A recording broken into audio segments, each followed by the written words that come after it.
I, 32M, never thought I would be writing something like this on Reddit. My world turned upside down last week when I discovered something that shattered my trust in two people I deeply cared about, my stepbrother Jacob, 35M, and my wife Kimberly, 29F. Even typing this makes my hands shake, but I need to get this off my chest. Jacob became my stepbrother when I was 15 and he was 18. Our parents married after both losing their previous spouses. My mom lost my dad to a heart attack, while Jacob's mom passed away from cancer. Our parents met in a grief support group and slowly fell in love. Jacob and I bonded quickly despite the age gap. We both knew what it felt like to lose a parent young, and that shared pain brought us closer. Through high school and college, Jacob was my rock. When I struggled with calculus, he tutored me for hours. When my first girlfriend cheated on me, he took me on a camping trip to help me get over it. He encouraged me to pursue my business degree even when everyone else said I should take over my dad's small hardware store. After college, I worked in real estate for a few years, learning the business from ground up. Jacob was working as a financial analyst then. 6 years ago, I decided to start my own real estate development firm. I had some savings and a solid business plan, but banks were hesitant to give such a big loan to someone young. Jacob stepped in and invested his entire inheritance from his mom. He quit his job to join me as a partner. Everyone said mixing family and business was a bad idea, but we proved them wrong. The business grew steadily and we were making good profits by year 3. I met Kimberly during our biggest project to date, a luxury apartment complex. We needed an interior designer and her company came highly recommended. Jacob actually pushed hard for hiring her firm, saying he had seen their work. Now I know why. Kimberly was different from anyone I'd dated before. Smart, ambitious, and passionate about her work. She would spend hours discussing design concepts with me, even though I barely understood half of it. She made me laugh, something I hadn't done much since Dad died. Jacob seemed thrilled about our relationship. He was always encouraging us to spend more time together, even covering for me at work so I could take Kimberly on dates. After a year of dating, I proposed. Kimberly cried and said yes immediately. Jacob threw us a lavish engagement party and gave the most touching best man speech at our wedding. The ceremony was small but perfect. Kimberly looked beautiful walking down the aisle. Jacob stood beside me grinning the whole time. I remember thinking how lucky I was to have both of them in my life. We decided to build our dream house right after the wedding. Kimberly took charge of the design while Jacob helped with contractor negotiations. They spent a lot of time working together on it, but I never suspected anything. I was busy with a new development project and trusted them completely. The house took 14 months to complete. We moved in last month and threw a big housewarming party last Saturday. Around 50 people came, family, friends, business associates, even some of our contractors. Kimberly was the perfect hostess, making sure everyone had drinks and food. Jacob helped her throughout the party while I networked with some potential clients. The party went on till late night. Everyone said it was one of the best parties they'd attended. The next morning, I woke up early to clean up while Kimberly slept in. She had drunk quite a bit the night before. While picking up glasses from the kitchen, I found her phone under some napkins. The screen lit up showing several missed calls from Jacob. There was also a text preview that said we need to talk about last night. I can't keep doing this anymore. Something about the message felt off. Kimberly and Jacob were close, but why would he need to talk to her urgently about the party? Against my better judgment, I opened their chat history. What I found made me throw up in the kitchen sink. Hundreds of messages going back 8 months. Intimate photos. Details of their meetups at hotels. Discussions about how to keep their affair hidden from me. They would meet at our office when I traveled for work. Jacob would tell the staff he was working late, and Kimberly would come by pretending to discuss design updates for ongoing projects. The messages revealed how they laughed about deceiving me. How they would hook up in my office, the same office where I spent countless late nights working to build our business. They even met the day before my birthday. Kimberly had told me she was visiting her sick aunt that day. I sat in the kitchen reading messages for an hour, feeling physically sick. Finally, Kimberly came downstairs, hungover and looking for coffee. She saw me with her phone and froze. I simply turned the screen towards her showing their messages. She fell to her knees sobbing, saying she could explain everything. I didn't want explanations. I told her to pack her things and leave. She begged me to listen, said it was just a physical thing, that she loved me not Jacob. I asked if sleeping with my brother in my office was her way of showing love. She had no answer for that. After she left, I drove to Jacob's place. He opened the door looking like he hadn't slept. Before he could speak, I punched him hard enough to knock him down. Told him I was buying him out of the business and never wanted to see his face again. He tried calling Mom to intervene, but I got there first. I showed her some of the messages. She was devastated. It's been a week now. I've barely eaten or slept. Kimberly has been calling and texting nonstop from different numbers since I blocked her main one. She sent long emails about how sorry she is and how she'll spend her life making it up to me. Jacob sent a 10-page letter apologizing and offering to sell his share at whatever price I quote. I've already contacted a divorce lawyer and started the paperwork. My accountant is working on the business buyout details. Haven't told my staff the real reason yet, just said we're separating due to irreconcilable differences. They're all shocked. Kimberly and Jacob were beloved by everyone at work. Looking back, there were probably signs I missed. The late night work meetings. The constant texting. How they always sat together at family dinners. But I trusted them blindly. Jacob was my brother, my business partner, my best friend. Kimberly was my wife, the woman I wanted to have children with. Now I don't even know if anything in my life was real. Update 1: Things have gotten significantly messier since my last post. The fallout from discovering their affair has affected more lives than I initially thought. I appreciate all the support from my previous post, it helped me stay strong through what I'm about to share. Kimberly moved in with her sister after I kicked her out. She's been on a mission to paint herself as the victim in all this.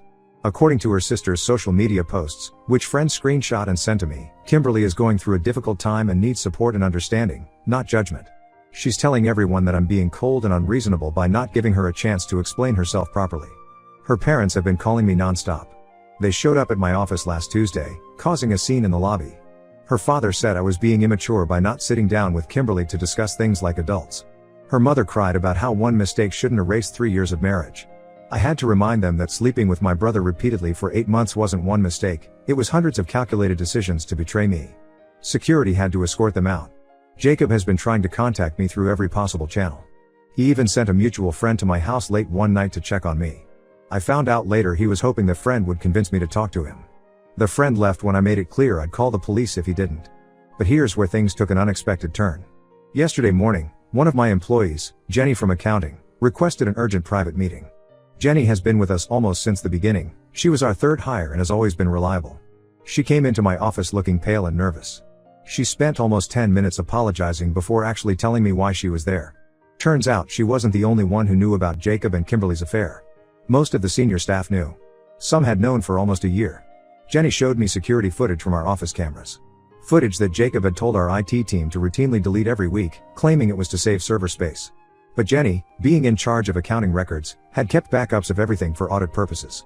The video showed Jacob and Kimberly entering my office late at night on multiple occasions. Sometimes they'd stay for hours. The timestamps matched the dates I was away on business trips. There was footage of them getting cozy in the break room during office parties when they thought no one was watching. Videos of them leaving the office together through the back entrance. What made me truly furious was learning that Jacob had actively threatened employees to keep quiet.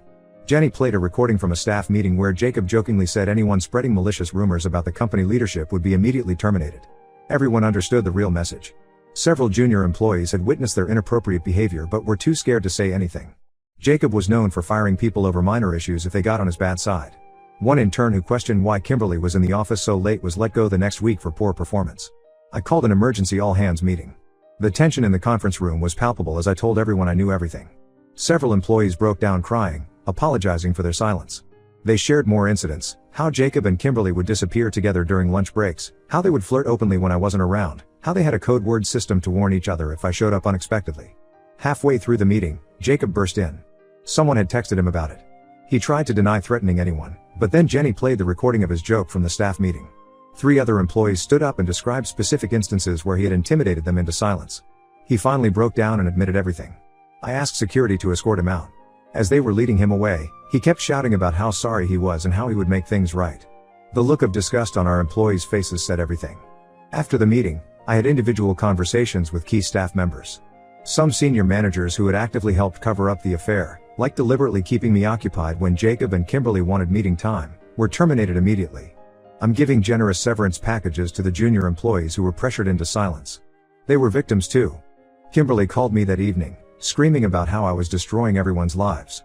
Said I was being vindictive by firing people who had nothing to do with her and Jacob's personal choices. That's when I lost it.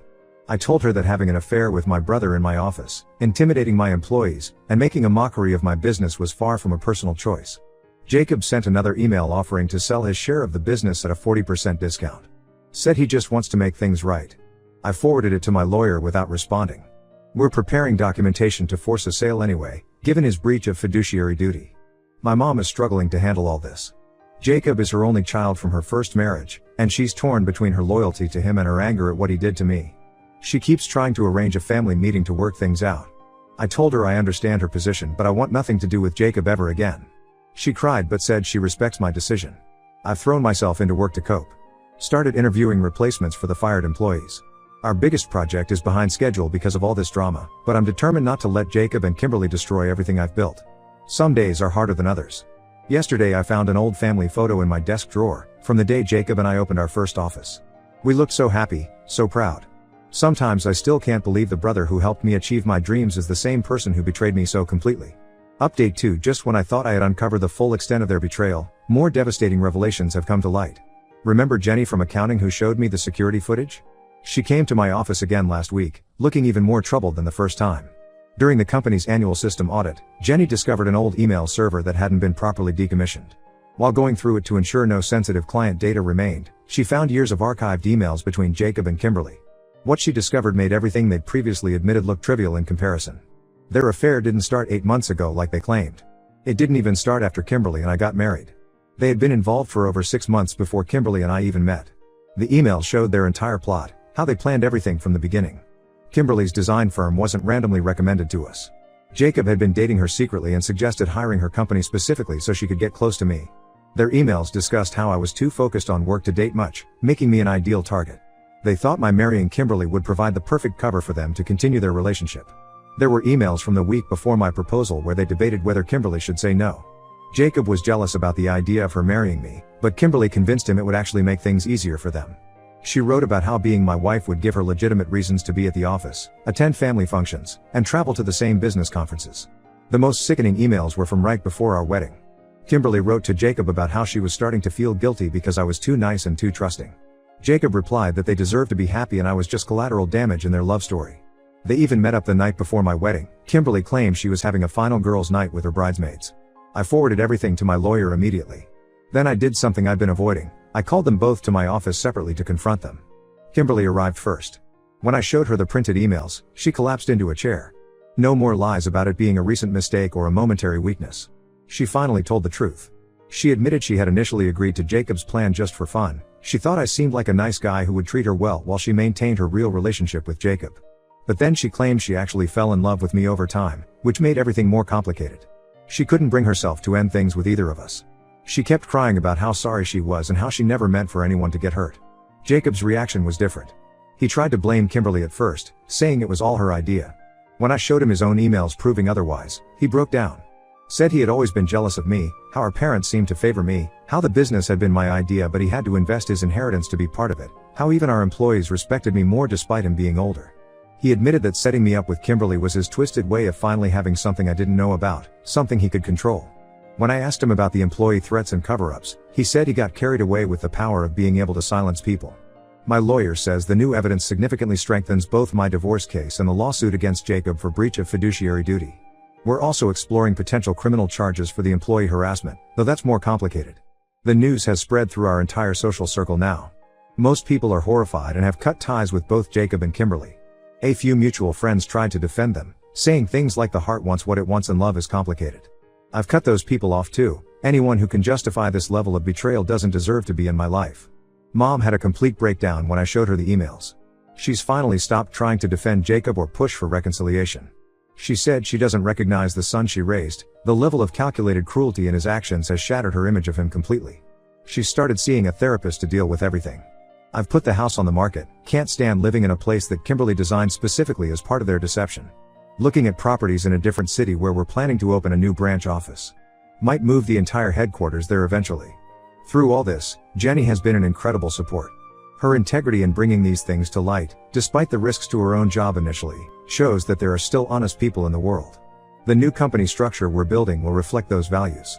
Update 3. This will be my final update.